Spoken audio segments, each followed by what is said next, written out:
नमस्कार, मंडल news bulletin में आपका स्वागत है। आइए पेश करते हैं आज के प्रमुख व मुख्य समाचार। विदर्भ की कुल स्वामिनी अंबा देवी व एकवीरा देवी मंदिर परिसर के विकास का 410 करोड़ का प्लान सरकार के निर्देश पर MSIDC ने तैयार किया है। अंबा देवी संस्थान में मंगलवार को हुई महत्वपूर्ण बैठक में उक्त शासकीय कंपनी के आर्किटेक्ट भिवगड़े व इंजीनियर पागरूद एवं सहयोगी ने संस्थान के प्रमुख पदाधिकारियों के सामने डेमो देकर विस्तार से जानकारी दी, जिसमें कुछ सुधार दर्शाए गए, जिसे आर्किटेक्ट ने मान्य किया। साथ ही 4 चरणों में कॉरिडोर विकास का काम किए जाने पर सहमति हुई। काम सबसे पहले गर्भगृह से प्रारंभ होगा और कुछ दिनों के लिए सभी हेतु दर्शन बंद कर भव्य गर्भगृह बनाया जाएगा। इस बैठक के दौरान संस्थान के पदाधिकारियों व सदस्यों की उपस्थिति रही। अमरावती महानगर पालिका के प्रभाग क्रमांक 4 के MIM पार्षद सलाहुद्दीन इकरामुद्दीन ने अपने खिलाफ लगाए गए तीसरी संतान की जानकारी छिपाने के आरोपों को पूरी तरह से निराधार व असत्य बताया। बुधवार को उन्होंने मनपा आयुक्त के सामने विस्तृत स्पष्टीकरण प्रस्तुत करते हुए कहा कि चुनावी नामांकन पत्र में उन्होंने अपने दोनों बच्चों की जानकारी नियमानुसार दर्ज की थी। किसी भी प्रकार की तथ्य छिपाने या गलत जानकारी देने का सवाल नहीं उठता। अपने स्पष्टीकरण में पार्षद सलाहुद्दीन ने कहा कि उनके खिलाफ की गई शिकायत केवल आरोपों पर आधारित है और आरोपों के समर्थन में कोई ठोस आधिकारिक दस्तावेज या प्रमाण प्रस्तुत नहीं किया गया।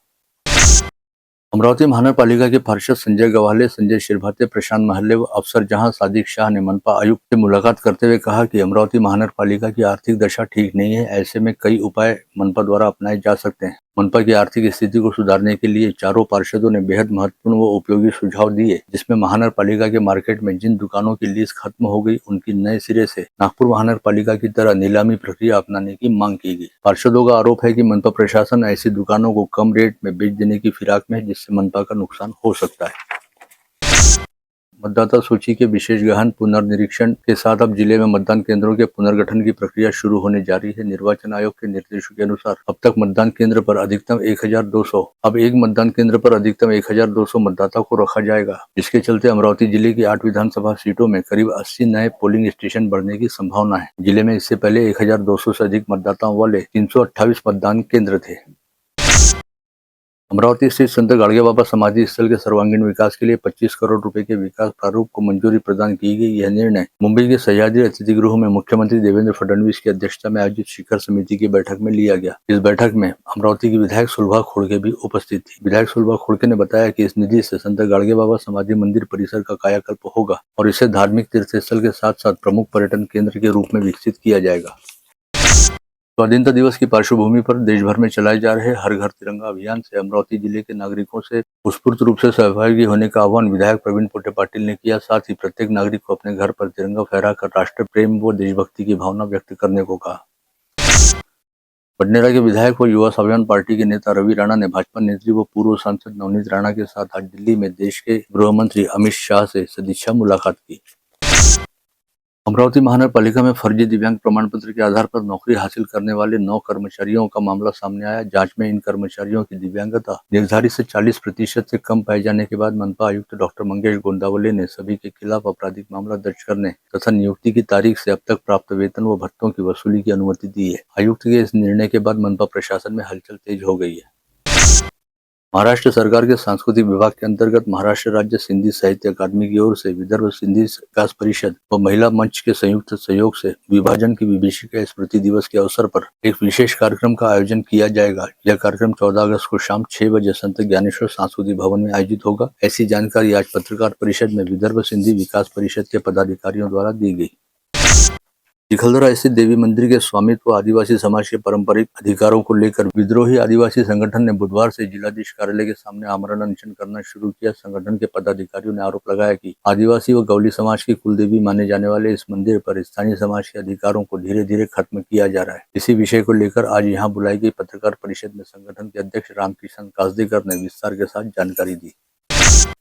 राजापेट उड़ान पुल पर विगत 28 जुलाई को नो एंट्री में घुसे ट्रक की चपेट में आने से 2 महिलाओं की मौत के बाद शहर की यातायात व्यवस्था को लेकर सवाल उठने लगे। आज जिला प्रशासन को विस्तृत निवेदन देकर यातायात के नियम तोड़ने वाले वाहनों पर कड़ी कार्रवाई किए जाने की मांग बुलंद की गई। निवेदन में आरोप लगाया गया कि दुर्घटना में शामिल ट्रक के पास वैध पासिंग नंबर और नंबर प्लेट नहीं थी, लेकिन इसके बावजूद ऐसे कई वाहन शहर की सड़कों पर बेखौफ घूम रहे हैं। अमरावती के प्रशासनिक सेवा इतिहास में सुनहरा पन्ना जोड़ने वाले चेतन दास बगीचा के पास रहने वाले विनायक नागरिया ने यूपीएससी की परीक्षा में 40वीं रैंक हासिल की है। उन्हें CISF में असिस्टेंट कमांडेंट का पद प्राप्त होगा। उन्होंने अपनी सफलता का श्रेय अपनी पत्नी व अपने परिवार को दिया है।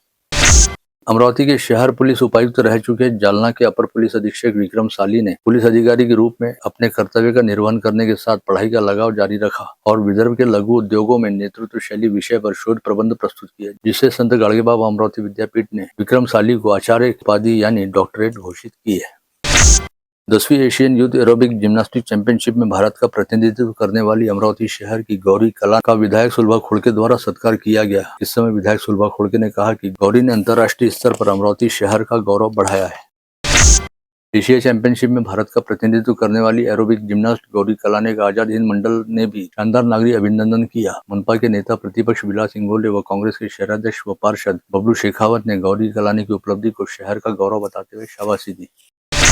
आज हरियाली अमावस्या उपलक्ष्य में शनि महाराज का जन्मोत्सव शहर भर में बड़ी धूमधाम के साथ मनाया गया। शहर के विविध क्षेत्रों में स्थित शनि मंदिरों में आज सुबह से भाविकों की शनि महाराज को तेल, उड़द व अन्य वस्तुएं अर्पित करने हेतु अच्छी खासी भीड़ उमड़ी। साथ ही दिन भर जगह जगह पर धार्मिक आयोजन चलते रहे।